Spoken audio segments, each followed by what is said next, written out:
surveying, let me click this little button here. We're surveying publishing options available to usually starting off authors, and that topic could take up an entire semester. And so today's course is just going to be really a broad and ground level survey. And so I think of it as a starting off point where how you can go off and find more information. We're just kind of planting the seeds in your mind about how the process works. But let me go ahead and introduce myself. My name is Chris Register. I have authored 2 books, both in the Conversations with Us series. I rode my bicycle cross country and interviewed folks about their views on America. And I'm writing a series of books about that, broken up by region. And my publishing experience has come from publishing these books, which I formed my own company, Spoken Word Books. And I've published 2. The most recent was published there at the beginning of the COVID crisis. And so that's been a learning experience in and of itself. But that's my experience. And Libby, why don't you introduce yourself? Sure. My name is Libby McNamee, and I have published 1 book, SUSANNA'S Midnight Ride, The Girl Who Won the Revolutionary War. And I have another book coming out probably next summer. I am like Chris, I'm a lawyer by trade and meandered into the writing career, not for the financial riches that awaited me, but for the joy of writing. So I've really done lots of freelance writing, all sorts of stuff, and published my first novel 2 years ago, and found it a very steep learning curve, and really want to make it easier for all of you to navigate this huge beast that is self-publishing. It is. It's been quite the process. And Libby and I were just talking before we got started how we wish we had something, taken a seminar like this or something just to know where to get started. There's a lot of pitfalls. There's a lot of places to frankly lose money, put money into the wrong, behind the wrong endeavors. And by the way, since Libby showed her books, she made me realize I should show mine. These are the first 2 of Conversations with Us. The American Southwest is available on my website. It's not available in the bookstore yet, and we can talk about that later. So let's go ahead and get started. You guys read the outline and the abstract, I think, and you know kind of what we're going to talk about. So we'll just jump right into it. But I guess we'll back up just a second before we jump right into the technical aspects of publishing. And I really think, and we'll go quickly through this, but I think the first question you have to ask yourself is, and you have to be honest, are you ready to publish? And you never really know the answer to that question, but you do know the processes you've taken to get to where you are. And so if you've downloaded the outline, by the way, I forgot to mention, you can go into our chat panel, and there's a really ungainly looking Dropbox link that if you click, you'll download our outline for today. It's just a bare bones outline, but it'll help you follow along. And so the questions you want to ask yourself before you really put a lot of energy into publishing or seeking publication, I think, are, have you honed your craft? Have you joined writing clubs, critique groups, taken classes? Have you really worked to be the best writer that you can before you start? Have you had whatever work you plan to publish, have you had it professionally edited, and have you had it professionally proofread? And keep in mind, those are 2 different things. Have you started to ingratiate yourself, or at least enmesh yourself into the writing world? Well, you have here because you're at the 1455 Summer Literary Festival, and that's one way. Have you gotten to know other writers? Finally, are you prepared for the long haul? Seeking publication, and then is only the beginning of the journey. Going through the process is a journey. And then once your book is out there, boy, that's when the real fun starts, marketing it.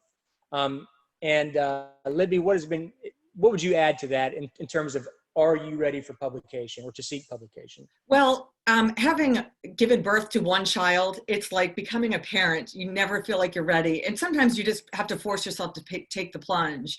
But it's a very forgiving atmosphere out there. Even, as we get through the options, like a perfect example is when if you decide to self-publish and upload on any of these sites, like Amazon KDP or Lulu Smashwords, you can change your text. If you say, gosh, someone found all these typos, you can update it.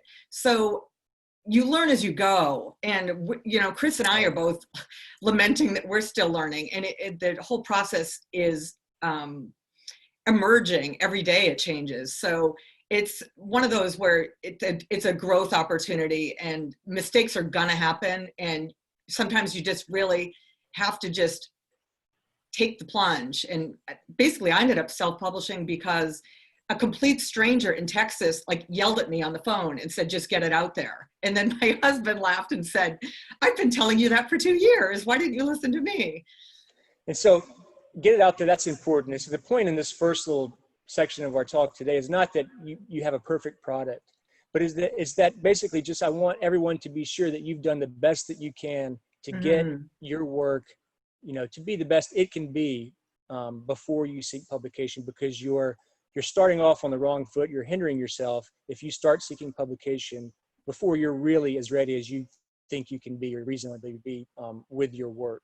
And it takes a lot of work to get there. And just to add something in there is you never get a first look twice by an agent, by a reader, by anyone. People make, there's a reason for the whole, first impression, that sometimes you're one and done if you don't have a perfect product.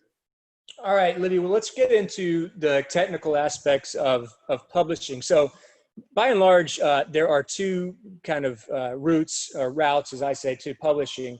You can go the traditional route, or you can go the self-published route. And most of us are familiar with the distinction, but I'll go through them quickly. We'll start with the traditional route. And as you can see in the outline, it basically means you have something you want to publish, and then you go and find a literary agent who is a professional in the publishing industry. And that agent then represents you and your work. First, you have to convince them to represent you. Once you do, they then shop your work out to established publishers, of which there are probably hundreds in the United States, from small to really big.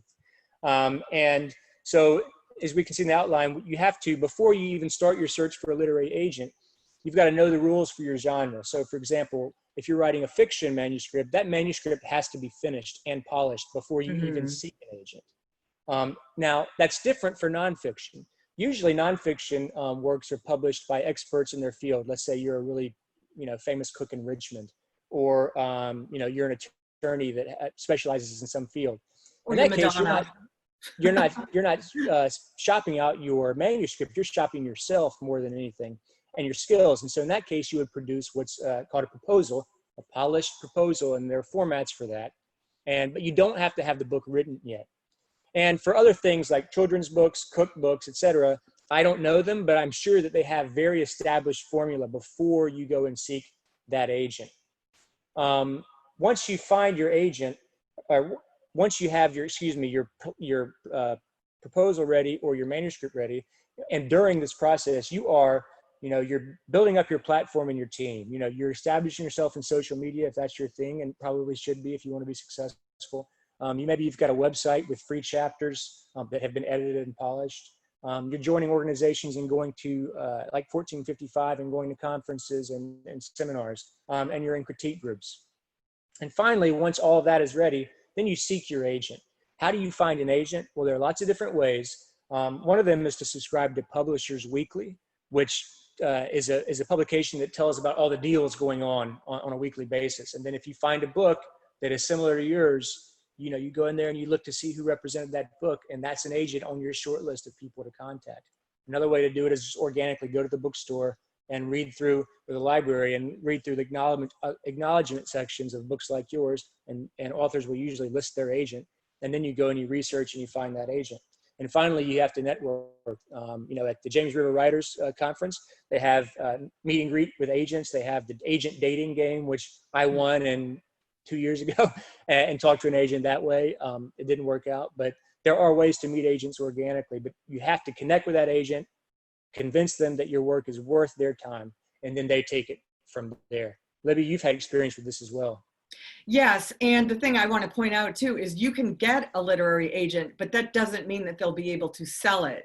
Right. So that's unfortunately one of those. I have friends that had an agent for a couple of years and they weren't able to sell anything, and then basically the agent dropped them and they were back to the drawing board. So and I think it's important to realize, though, that you will not get through to a major publisher or even a mid-sized publisher, and maybe even not a minor publisher, without an agent. Right. Publishers do not look at work submitted directly from authors. There's just too many of us out here. And so really, if you decide to go the traditional route, you're not seeking a publisher, you're seeking an agent, and they will find the publisher for you.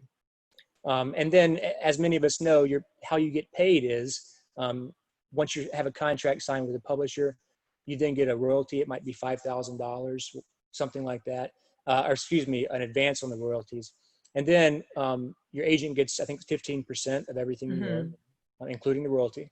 And then as your books sell, you get a small percentage, which is a royalty of every sale. And then once those sales have reached, let's say, $5,000 or that royalty, then you start making more money.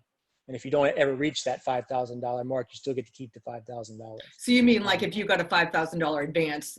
Advance, yeah. Yeah, they call that like earning it out, of kind of like you've got to earn that back. But the majority of works don't ever earn out, as the term they use. Right.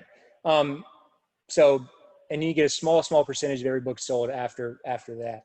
But that's how publishing has worked for decades, at least. Right. And that is still a very viable option for folks.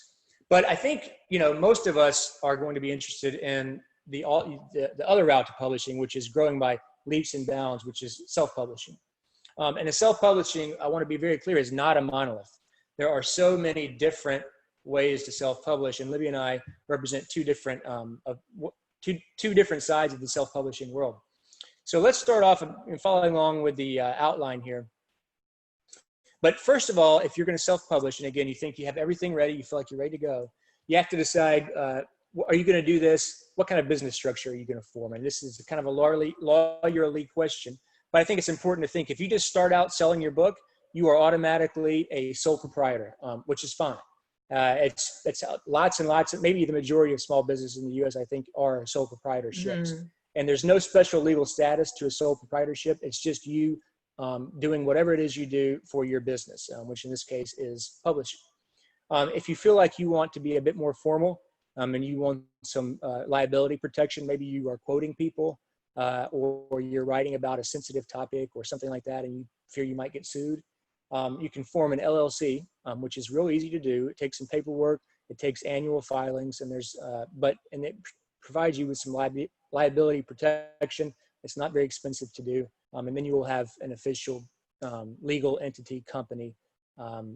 And those questions aren't terribly important, but you do need to think about them once you're ready to take that first step. I have an LLC, Spoken Word Books. It's just as legitimate a publisher as Simon & Schuster as far as business terms go. Now, not in terms of size. Libby, I think you have a sole proprietorship. Right. No, I have an LLC. So mine is called Sagebrush Publishing. So that's not, again, it's a small part of what you need to think about, but you do need to think about it before you. Well, and that was something I wasn't really prepared for in my mind of launching into this, is that you're becoming an author, but you're becoming also a business owner. Right. And you need to be tracking all of your expenses, and it's a whole different world that I kind of wish I had very much taken a class on just the finances of it to keep records. And I just learned as I went. But and we'll talk the a little bit beauty about of this is that you're always learning, and you're learning about so many different things. It really spreads your horizons, thinking, I can't do that. And then you're like, I can, I have to, and I will, and I did. And then you move on to the next challenge. So it keeps you on your toes. We'll talk a little bit about that and as we move on, but just generally, I think that's very good, Libby. You kind of wrapped around what I was saying. Basically, you are becoming a business person. So all of the things that small business owners have to deal with, now have to deal with when you start self-publishing. You have to remember that. And that has to be part of your decision-making. Do I seek to self-publish, or do I try first the traditional route? So, because unfortunately for self-publishing, the majority of them really only print 100 to 150 copies. Right. For self-publishing. So that's generally, most of us aren't very successful when we're starting out on our own. And you're going to have to take into considerations, your logo, what are ISBNs, which are the numbers for your book. There are all kinds of things that you have to figure out if you decide to go your own way. It's totally doable. Tons of people do it, but it is complicated and it does take time, and it has nothing to do with writing. Mm-hmm. So just keep that in mind. So if you do go self-publishing, there's several different ways to do it, but essentially I look at it in terms of, kind of two ways to do it. One is 2 to 3. One is if you can go with a hybrid publisher, what used to be called a vanity press. Essentially, you pay a company to publish your book, which is different than I hope a publisher publishes my book and then gives me little royalties. No, you pay this company, say, here's some money and here's all my manuscript, turn this into a book, and send me my first 100 copies. And there are plenty of companies out there that work. We'll talk about those in more detail later. And then the other way is what I call more a la carte, is you're really more of a traditional publisher yourself. You go out there and you find someone to print your book. You go out there and you find someone to design your book. You go find a cover artist. Maybe you're really good at something and you do that yourself. You're more hands-on, you direct the process. And that's the way I did mine. And we can talk more about that later. But I think it makes more sense to go into the types of publishing and media, and then we'll get into what we were just talking about in more detail. So regardless of which route you take, publishing your work and getting your work into the world can take on many, many forms. And we're basically familiar with all of these. The first and the easiest is the web. And so if you look on the outline, I have each one of these forms I've divided into produce and to market. So how do you produce the product, and then how do you market or distribute it? So for web, you would produce your content on a website or a blog. I've got a blog, conversationswithus.com. And most folks have some sort of blog or website, most authors, if they want to be successful. You can do podcasts. If you have some content, it may not be something that you want to write down or publish in physical form. It can be a podcast. Lots of people do YouTube subscriber videos. And then, Instagram and Twitter are very widely used ways of getting your message out. And I'm not talking about promoting your book. I'm talking about Twitter is your medium. And then you may monetize it in some other way in the future. And marketing for web things, as we all know, is going to be social media, but it's going to be networking, just like everything else. You're going to go to writer conferences and, oh yeah, here's my card, et cetera, just like with anything that you're trying to sell. But I think most folks aren't as interested in that as they are in the next one, which is print. And so as we said, we have your hybrid or vanity presses, which are kind of package deal companies, and they work through what's called print on demand. And that means that no books are printed until someone orders the book. And then once someone orders that book, their facility prints that book and takes care of it. And I'm going to shift that to Libby because that's how she runs her publishing company. Okay, so there are a number of companies that do this. There's Amazon, of course, the big monster in the room, and they have Kindle Direct Publishing, KDP, and that's just one example. And you can get on there literally in 5 minutes, and you upload the text of your book, you upload your cover, and ISBN number, and you basically plug it all in, and then you submit it to them, and they do like a 48-hour review, and then you can list it on Amazon. And you can do the same with Ingramspark, and that's another very popular publishing company, basically more geared to bookstores and museums and that kind of thing. Amazon is kind of more for individuals. So for example, I uploaded mine on Ingramspark and Amazon. And there's also Lulu, there's Smashwords, there's lots of different ways to get it up there. But the beauty of it is you don't have to order 5,000 copies, and you're not stuck with them handing them up for Christmas for the next 25 years.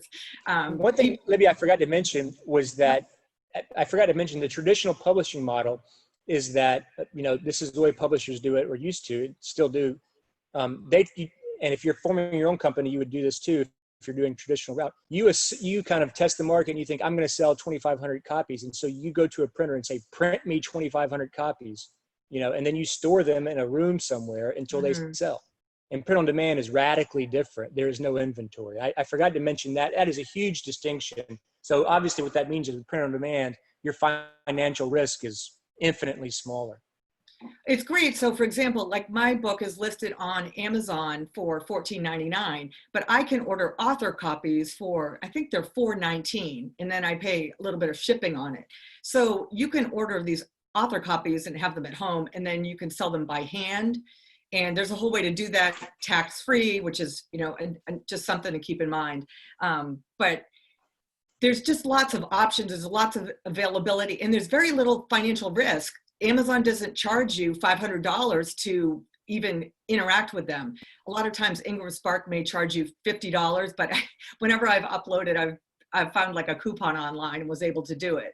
And as I mentioned earlier, what's neat with all of these is that if you find a couple of typos, because no matter what happens, there will be typos that will make you cringe, no matter how many editors you have, and you can make changes, and those changes will be incorporated within an hour or two. And then the next person who orders the book gets that updated issue, which is wonderful. So that is absolutely fantastic. We're throwing a lot of information at you guys and moving fast, but I'm going to sort of move on from that and just summarize what we're talking about. So there can be tons of costs in getting your book, your manuscript ready for publication. You're going to pay a professional editor, I hope. You're going to pay a professional proofreader, I hope. You're going to pay and then, these are things that you would do on your own. And then you've got a manuscript. And then you can go to a company like BookBaby or like other companies, which are these, what used to be called vanity presses. And you say, here's my manuscript. And they say, okay, here's my package for, I don't know what it is, $1,500, whatever. Or $3,000, something. I mean, it's a bit of money. Yeah, and I will provide you a book cover. I will set this thing up in our system to be printed on demand. I'll provide you an ebook version. They'll do this whole package for you and then give it back to you. And then it's your job to market it. And I am just going to add a word of warning there. I have nothing against these vanity presses, but basically when you look at the way really that you and I did it, Chris, is uploading our own things. It's like you're your own general contractor. So I hired who I wanted to do my book, and I got to describe the cover. So I described what I wanted, and he, did several versions of it for me and all that. And I got to hire the editor I wanted and the proofreader and all of that. So you have a lot more control over your book. And so what you're talking about is a cart. I'm sorry, you're lagging a little bit. So that's just something to talk about. You locked up on us hybrid publishing of the asking next model. how much control you have over the over the finished product. Am I back? I think you're back, is that Chris. a lag? Am I okay now? Yes, you're back. And also you can even buy your ISBN numbers through a company. Sorry about this, guy. That's okay. So it just, and you could, there's even a wonderful thing online. You buy this program called Vellum, and you can format your book, and it's about $300, and then you'll have it for every book you do. And if you make changes to it, you could reformat it instead of paying someone to format it once. And then if you make changes, basically having to pay someone to reformat it for you. So it's just a matter of whether or not you want to be your own general contractor or not, because it is daunting. But if I can do it, you can do it. And so again, to summarize, to not get too deep into the weeds, you can take as much control or as little control over you as you want over the production of your book. You can find one of these companies and pay them to do a lot of the work for you, or you can do it like I did it, which was I found a book. You have to find someone to format your book, to take your Microsoft Word or Scrivener manuscript and put that into book form. These companies like BookBaby will do that for you, or you find a book designer. Through organizations and things, you find a cover designer, and you can do all that, and you can have your package ready to go, or you can pay a company to do that. And then once you've done that, you can have that book, if this is usually part of the vanity press package, produced via print on demand, which is no inventory. Or you can do what I did, which is you can find a printer, tell them how many books you want printed, order those, and then you have to find a distributor, and then the distributor warehouses your books and then gets orders from Amazon, et cetera, and then mails the books out. That's a much more difficult and involved process. But in the end, the profit is higher if you sell all the books you printed. And you did that, Chris, just because your book was so unique that it couldn't be printed on demand, right? With KDP. So I did it, one, because I'm a little bit ornery and independent, and yeah, the other reason is because I have what's called this. It's a flexi-bound cover. It's like a cross between, and I really wanted the books to look nice, and print on demand does have limitations. So Print on demand can't do flexi binding, although they might sometime soon. Print on demand can't do inside cover printing, which is what I wanted, that map, and I wanted this collage back there. I was really particular. That's awesome. And print on demand, the cost for print on demand color is really high per volume. It can be, and I wanted color photos. And print on demand couldn't do a matte cover, and I wanted a matte cover. I didn't want a glossy cover. Mm-hmm. Print on demand is great for like airport paperbacks, you know, Right. things that aren't image intensive, things that aren't very particular, romance. I mean, print on demand really is the way to go there. The more particular you get, the more control you want, the more, I would say, fancy you want your book to look. You're going to have to think about other options and traditional, finding your printer, finding specialty printers, etc. But I think we should move on. Okay. So for marketing, so that's how to produce the books. For marketing, now marketing is going to be the same, very similar, whether you print them as a self-publisher or whether you're traditionally published, because even traditional publishers expect the author to market their own work. Marketing is hard. It takes a lot of work, and it's an entirely different skill set from producing the book, as far as physically producing it, and from writing the book, and from running a company. And so this is the fourth skill set you're going to have, especially if you're self-publishing. And so self-marketing, you stand there at the table. Yeah, you're lagging there, Chris. Excellent at doing different kinds of talks. I'll touch on in a second. And then you do your web submissions where you submit for awards, and then they give you an award or not. And if they do, you put them in front of your book. Media, and you can hire a publicist and pay them to shop out your work. And publicists are different than an agent. A publicist's job is to make a bunch of phone calls and emails with their contacts and say, "I've got this author. Would you like to interview them?" And then Libby, you can talk about all this package of marketing that you do, which I think is really awesome.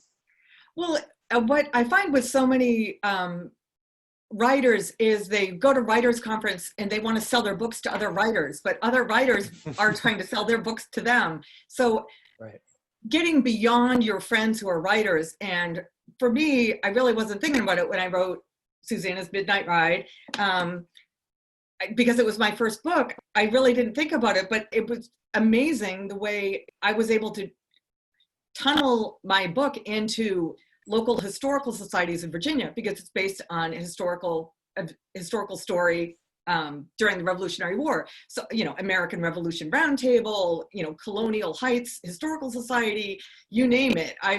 Arlington Historical Society. So it's been a wonderful way to segue into that. And then often you can charge for your visit, and then you might sell 20, 25 books at a time instead of painstakingly selling one book at a time.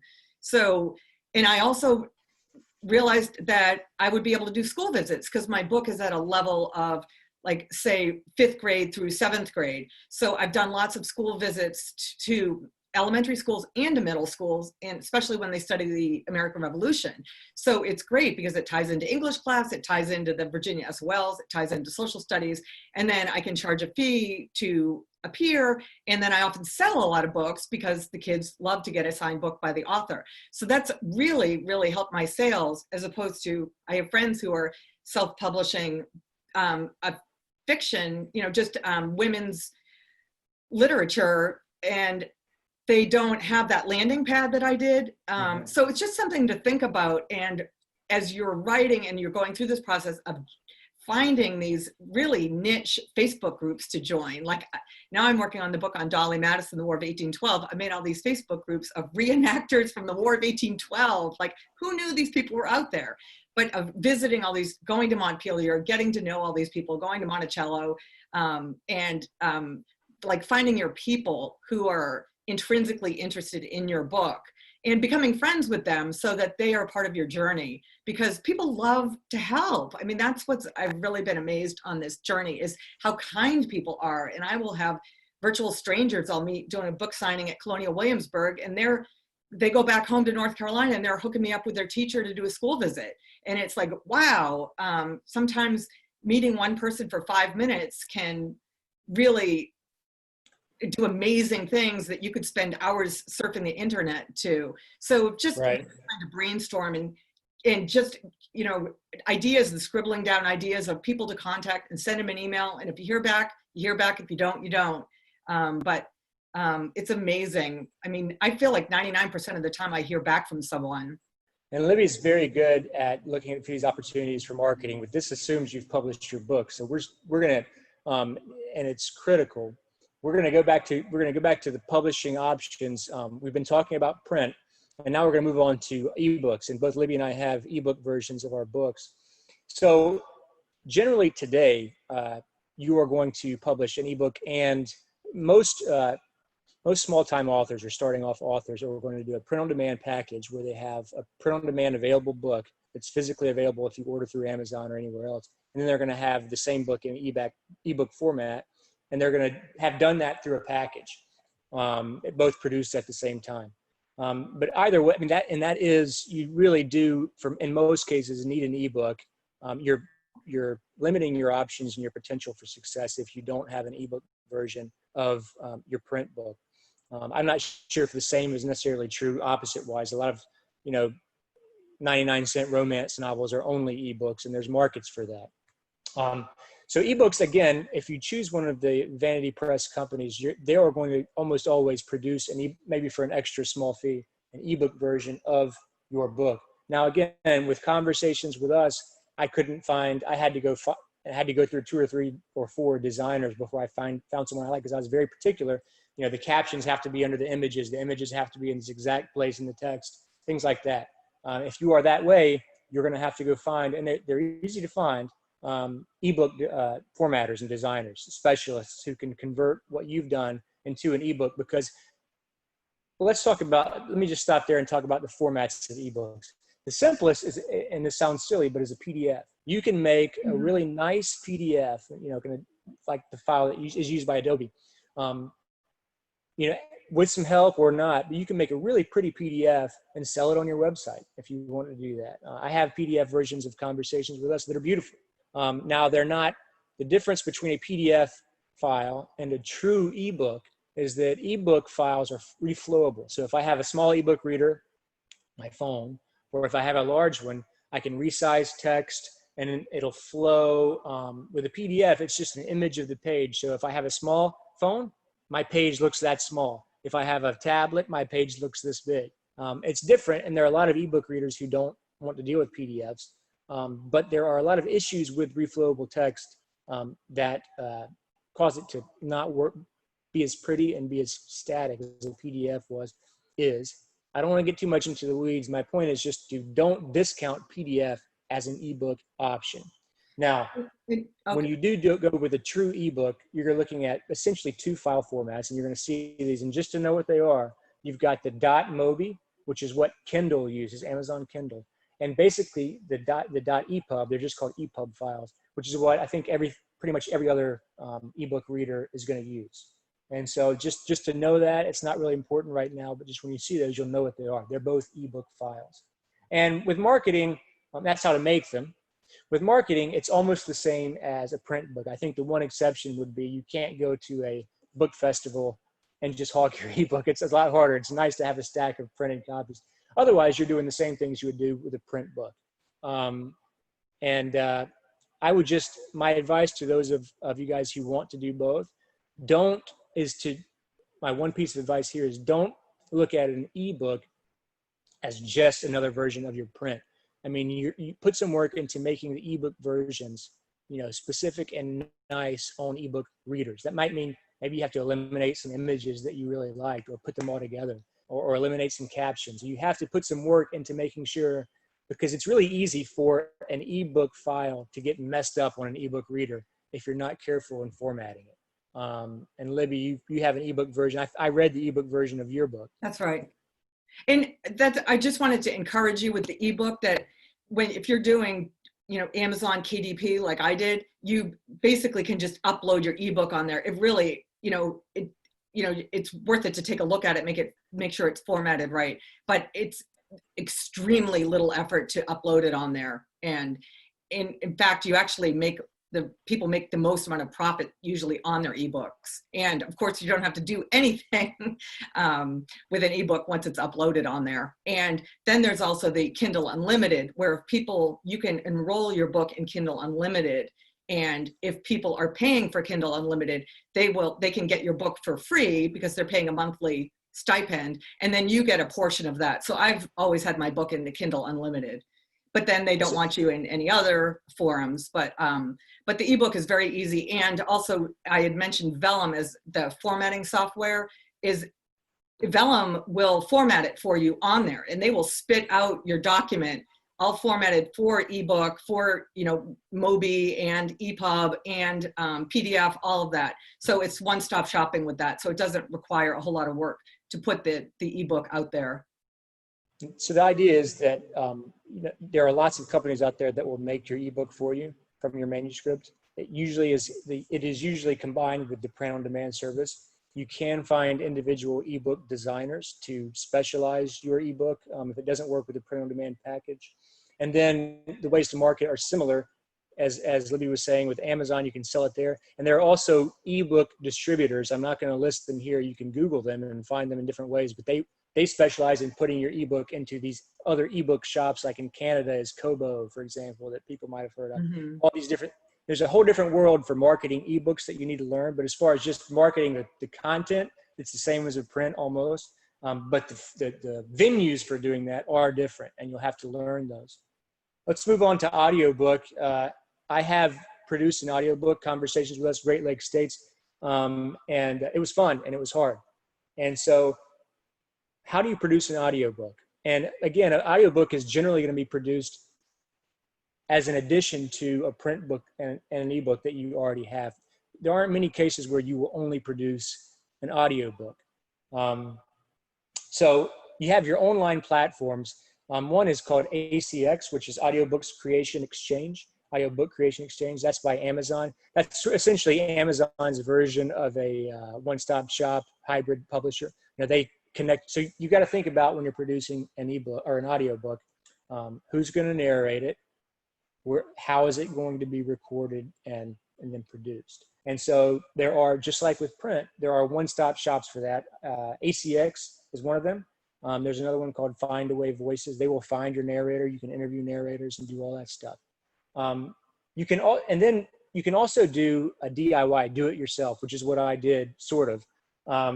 And so if you're going to do it yourself without one of these prepackaged deals, you have to decide, are you going to narrate the book, or are you going to hire an actor? And then you have to go out and find actors, which I did in Charlottesville, Virginia. Are you going to record it in your closet with towels hanging on the walls and with your equipment you got off of eBay? Or are you going to go to a recording, which you can do, and sometimes that's successful.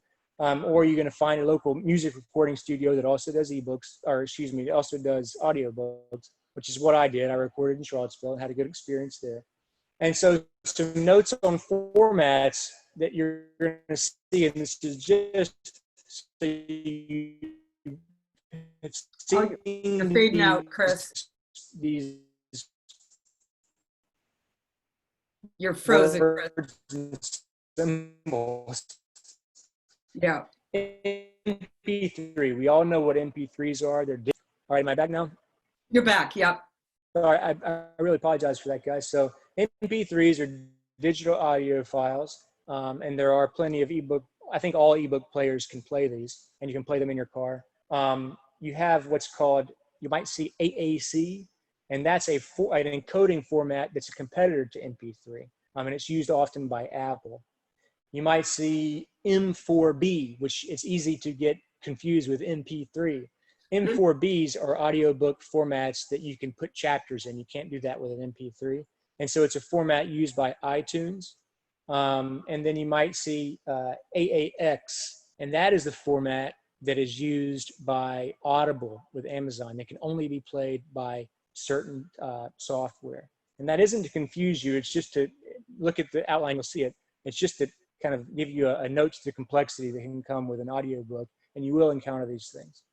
And so for marketing an audiobook, there are companies that, just like there are distributors of physical books, just like there are distributors of ebooks, there are distributors of audiobooks. There are places people go that really love audiobooks, websites, places like, and they look for audiobooks specifically. Audible is one of them. It's the most well-known, I think, with Amazon. There's, again, Findaway Voices, and there's a service called Listen Up, and there's a service called Authors Republic.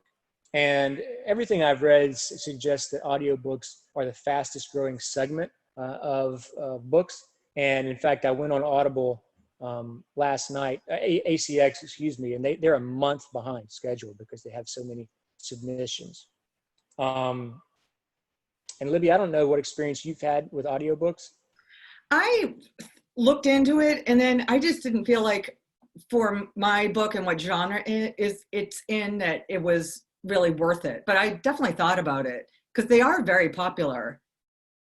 I just wasn't. I just I think it was going to be worth the effort. So I think of an ebook not as an addition to a print book. I may have just locked up there. I think of an ebook not as an addition to a print book, but as really coupled with a print book these days. You really should have both. Right. With audiobooks, I view those as an addition, as a little extra. Exactly. If you think that your book totally different lends endeavor. itself to be an audiobook, and if you think that you can justify the cost, I mean, it can be expensive to produce an audiobook, especially if you do it. I mean, you're paying actors, you're paying for recording studio time. You can easily spend a couple $1,000s in an instant.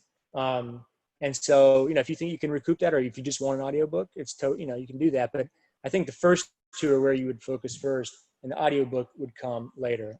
It sounds like you're on the same page, Libby. I totally agree. Yeah, definitely. So and then the last bullet point here on this format is et cetera. And what that means is we don't know how the world's going to change, the publishing world's going to change. I mean, I went on last night and this morning, I was working on updating this outline, which means it's about 45 minutes out of date. That's how quickly things change. And so, always keep your eyes open for other opportunities to get your work out into the world. Now, the final part we'll have a few minutes for questions, but the final questions that I want you to consider, the final section of the talk, is how do you, how do you know which way is right for you? And so we've touched on all of these, but I would say the first question to ask yourself is, what do you want your book to look like? Is your book a romance novel? Then print on demand, no doubt. Is your book a really intricate engineering, treatise, or is it something that is really lots and lots of diagrams and things? Then you're going to have to look at other options or find a specialty print on demand person. So that depends. Or you're going to have to find a traditional publisher who publishes that kind of work. How much control are you willing to cede? I'm kind of a control freak, if you want to call it that. I want my product to be as close to perfect as I can get it. And I have a problem relinquishing control and having other people tell me how they want to do it. And so if you go with a traditional publisher, you have very little control, because, and most of the time, frankly, they're going to be right when they disagree with you, because they know what sells books and most of us don't. If you're HarperCollins, we're not. Right. But if the way your book looks is more important to you than how it sells, at least from the get-go, you can't go with a traditional publisher. You're going to have to do it yourself. How much financial risk can you take? If you go with a traditional publisher, you take no financial risk. And in return, you get very little remuneration pay for your work. If you go with print on demand, you take a minimal financial risk. And with ebooks, there's very little financial risk. It's just your initial investment, really, and what you spend on marketing. If you do what I did and you go with a traditional print run on your own, then you take all the risk. And there's a lot of financial risk there, but there's also a large room for profit if your books sell. How much time can you devote to marketing your book? If you can't devote a lot of time to marketing it, well, I would say maybe you shouldn't publish it. But if you really can't devote a lot of time to market it, then you're going to want to go with a full service company that includes a marketing package, and you're going to pay for that, and it might be worth it. And it might not. That's, sometimes they promise a lot of marketing, but they're not guaranteeing any results. So it's just something to look at. Right. Another question is, what are your goals in seeking publication? Are you trying to make money? Are you trying to get your name out there into the world? Are you trying to speak to maybe a certain group of people that you want to tell their story or tell our story to them? All of those are going to make a difference. You got to think about, the more niche your goals are, or the more succinct your goals are, you're either going to have to find a specialty publisher, or you're going to have to self-publish. And another thing is, if you yeah, want to, it depends on how soon you want your book to hit the streets, you know, theoretically speaking. Because if you find an agent, you know, that can take you up to a year, then them finding a publisher, and then down the line, you're talking, it could be 2 or 3 years until your book comes out. very good Whereas point. with KDP, you can have it, you know, out as quickly as you can upload it. And the problem with that is, if you're antsy to get it out there, you may rush, you may, you know, miss a couple of typos, you may, you know, it may not be the best product because it doesn't go through as many filters. But it is true. That's a very good point, Libby. You know, I wanted my product out there. I was ready to go. And I said, you know what, I'm tired of looking for a traditional publisher. A traditional publisher, mine is going to be a multi-volume series, 7 or 8 volumes. The traditional publisher wasn't willing to take that bet. They wanted me to put everything into one volume, all of these 395 people I've interviewed. And I said, no way, I'm not going to do it that way. So I self-published. And, you know, again, what was my goal? My goal was to give all these people a voice. And also, if I didn't want to keep looking for an agent and maybe waste another 6 months, because these are, you know, the interviews are timely and they have to be out there, you know, sooner rather than later. And the final question, I think, is an important one, and the one that Libby hit on earlier. Are you an entrepreneur? If you're not an entrepreneur, it is going to be very tough for you to self-publish, at least, especially to start a more involved publishing company. There's a lot of business work involved in it. And so the less entrepreneurial skill or desire you have, the more you should think about traditional publishing or publishing through a full service agency, self-publishing through a full service agency. But like you had mentioned before, Chris, is regardless of which way you decide to go, is you're really going to be in charge of your own marketing unless you hire a publicist. Yeah. And that's something to consider, because a lot of writers are not comfortable with that. I have to file, and I forget sometimes, to file a tax form with the Virginia state every month. And it's not a big deal, but if you don't like filing tax forms every month, you know, as a business owner, you know, you might not want to, that's just one little example. You might not want to go through the route of starting your own business and self-publishing. There are lots of little details like that, that have nothing to do with writing. And so if you're a writer and that's it, I think traditional publishing is a great place to start looking, because then you can focus on your craft and let the business people focus on the business aspect of things. Again, like Lee said, marketing will always be responsibility no matter what route you go. Libby, we're getting close to time. I got 2 questions down here. If you have anything to add, Libby, before we get to questions. No, I don't think so. So I say, does an audiobook enhance print and audio and ebook sales, from Ken? I'm going to answer that live. Ken, I've heard that the answer can be yes.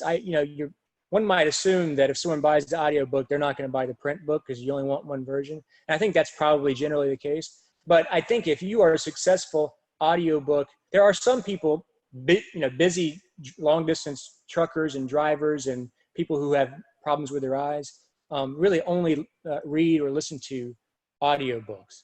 And I think that if you are successful with those people, that will only help your recognition as an author, because those people have friends and they're going to say, look, I got the audiobook of, Susanna's Midnight Ride. And then another person's going to say, well, I don't really do audiobooks, but maybe I'll look for that book on Amazon. So I think the answer is it will help you more than it will take away sales by someone buying an audiobook versus a print version of your book. Absolutely. Yeah, it's like you're kind of encountering a whole nother genre of people, word of mouth, that, every sale is a good sale. Right. I also see another question from Kim that says, where can one find a good marketing company? And Lord, that's a tough question. The only advice I can give you is that organizations like the James River Writers, I'm a member of the Independent Book Publishers Association. You think about starting with companies that have been vetted by those organizations. Usually they'll give you some discount. And, in general, I don't think that those organizations or any writer organization is going to recommend a company that has a bad reputation. And so a marketing company can also be called a publicist, I think. And also talk to friends, this is where going to writer conferences help. I talked to an author at the James River Writers Conference, the most recent. And, he's hooked me up with one of his publicists for a previous book. And I talked to her and established a relationship with her. I didn't hire her because publicists are expensive. They're very expensive. Yeah. But I think just like you would, I don't mean to be flip, but just like you would find a good plumber, you just ask around and do your research. Exactly. Word of mouth. The recommendation from someone you respect, but also when you think about a marketing company, a big part of your marketing is your website and your logo and starting a newsletter and that kind of thing. So the marketing actually can be broken down into a lot of different aspects, and like Vistaprint, or Chris and I, we've both used Fiverr, Fiverr, to develop logos and all that kind of stuff. So there's a lot that needs to be done beyond even a publicist also. Yeah. And so publicist in addition to all that stuff. Now, Libby, I'm looking at Mara's question. Repeat the name of an e-publishing service that you suggest is a good all-in-one option. I'm typing in here, try BookBaby. There are so many. And, I certainly would recommend looking at BookBaby because it is a package option, but there are so many, I would definitely not limit my recommendation to that. There are just several, and you're going to have to do that research yourself. All-in-one book publishers. Press. Have you heard of that? She Writes Press for female? I have, yeah, and I know that She Writes Press is affiliated with Independent Book Publishers Association. They have good reviews. So I've got two more questions, Libby, that you can. One is, well, this is an easy one. How important is the look of the cover? It seems a lot of people choose to buy a book by the cover appeal. It's easy. The cover is critical. And totally. if you're gonna, with anything you do, money helps. And if you're going to spend a little extra money on part of your, book process, certainly editing and proofing are important. But go ahead and, don't try to, if you can afford it, don't scrimp on the cover design. Yeah, that's definitely not the thing to scrimp on. And that expression, don't judge a book by its cover. Well, how can you not judge a book by its cover? Because it's the first thing you see. So a good cover is crucial. Spend as much as you feel comfortable spending on that cover. And you can look at, with BookBaby, for example, they charge about $500 for the top level design. So just consider that, spending less than a few $100s is probably not enough, to be just my opinion. Mine was $500, and there you go. The best $500 I ever spent, really. Yeah. I mean, definitely. And so ACG asks, can you give us a ballpark figure of how much one should set aside for self-publishing? That's a really tough question. Most people avoid questions like that. I'll answer it. I wouldn't go into this endeavor without, say, $2,500, $3,000. Right. Put into it. The more you have, the better. But I wouldn't go into this endeavor with less than $1,000. I don't think you could do it for less than $1,000. No. With the cover, formatting, and I would say if you can put away $3,000, that's probably in today's market, that's probably a good, solid platform to get started. And because some of these editors are very expensive, so make sure. What I did when I was looking for an editor is I asked them to do look at the first 500 words or 1,000 words, and then I looked at how they edited it to see if we were compatible, because writing is very personal. So I was so glad I did that. So because some of these editors are, it's like just because you're paying them $5,000 doesn't necessarily mean that they're going to do a better job. But it's overwhelming trying to determine, is this person worth the money, and where do I spend a lot of money and where do I not spend a lot of money? Yeah, and so, again, not to be flip, but the more money you have to spend on it, in general, the more successful you're going to be. That's just the way of the world. But it's one of those things where, if you need a 25-foot ladder and you only have enough money to build a 17-foot ladder, why are you going to spend that money? Because you ain't going to get what you need so don't even spend the money to begin with. That's a great And so analogy. I just made it up actually, because I've been doing house renovations. That's why my door is hanging off of my pantry right there. But that, think about it that way. Unless And you're then really the whole Chris, mile. sorry to break in here, but we do have an additional question in the chat from Karen. I don't know if Okay. you want to check that one out too. I believe I answered that one. Let's see, the one, in the chat, I'm sorry. Yeah, I can read it off to you if you'd like. From Karen, she asks, did you create your own websites? And if so, who do you recommend? Karen, that's a great question. I didn't think about that one, and thank you very much. I did create my own website, and I used a company called Wix, Wix.com. And that's a good starting, that's one of the good two or three or four companies out there. It's easy to use if you have the time and a decent amount of comfort with internet and computers. You can start there. WordPress is another one. Wix is a bit more robust, I think. You can do it. It's a lot of work to do it well. You can do a very basic and nice one. You can compare my two websites, by the way. Conversationswithus.com is the one I started. It's very complex. There's lots of things. My publishing company, I'll put this in, is Spoke Word Books. And you can see it's a much simpler website. And that is a lot easier to do. It still takes work, but you don't have to be complex to have a nice website that showcases your work. And you can do something like that yourself, in a couple of weekends, or in even a weekend with Wix. Libby? That's great. Yeah, I have a website. Mine's through WordPress, and I have someone who kind of updates it. I'm not particularly savvy on it, and that's easy to I find. haven't spent a whole lot of money on it. But right now, I'm actually in the process of, I want to redo it. So I'm talking to that person about, kind of rebranding it and all that, and redoing a logo. Chris, you and I talked about that, of using either Fiverr or Vistaprint. I have a friend who, she basically worked on it with someone from Vistaprint and came up with her logo. So that's another neat option, is Vistaprint for putting together a website. And so what Libby is talking about when she says Fiverr, I know we're throwing a lot at you guys. Yeah. There are, gig, I forget what the official word from there, gig websites where there are people all over the world who, are graphic artists. They'll design your logo for $25. They'll edit your work. And you can go, and essentially they're contract laborers. You go to Fiverr.com. I put that in the chat. Fiverr. Yeah. And there's several like this. There are several different websites like this. And a lot of these people are outsourced from different countries where the labor rate is lower.